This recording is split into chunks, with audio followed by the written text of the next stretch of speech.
are all the same. Rich or poor, we live just to survive. The only difference is that the rich earn a lot of money in a single day, while the poor barely get by with just 50 pesos a day. Why is our house falling apart? Watch this video until the end so you'll understand why, and maybe you'll learn a lesson from the story.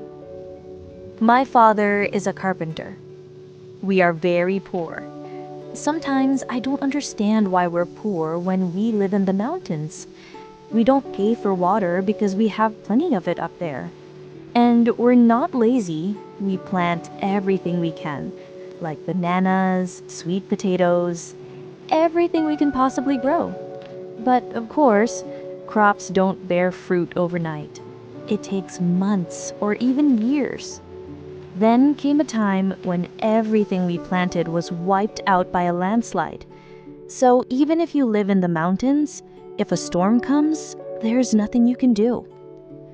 Now, my father, if no one hires him as a carpenter, then he has no job. No job means no money. But he loves to plant.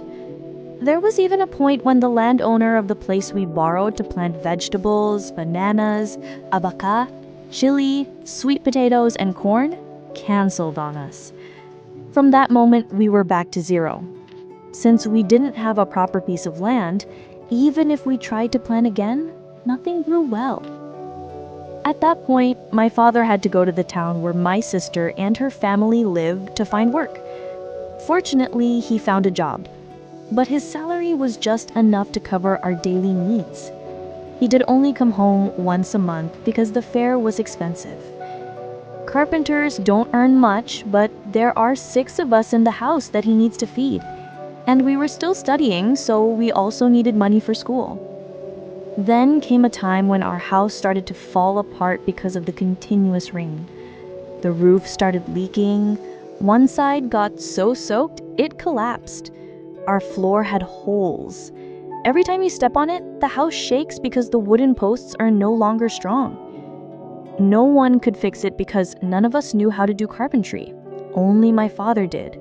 But since he worked far away and could rarely come home, our house remained broken.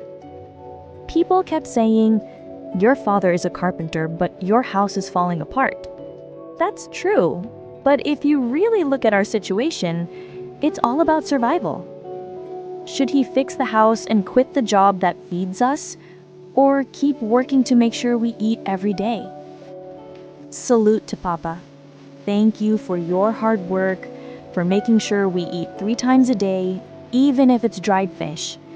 The money that bought that food came from your sweat and long days under the sun working as a carpenter. And to all the people out there, don't judge others based on what you see on the surface. Sometimes people sacrifice one thing to save another. Just because someone looks like they're struggling doesn't mean they're lazy.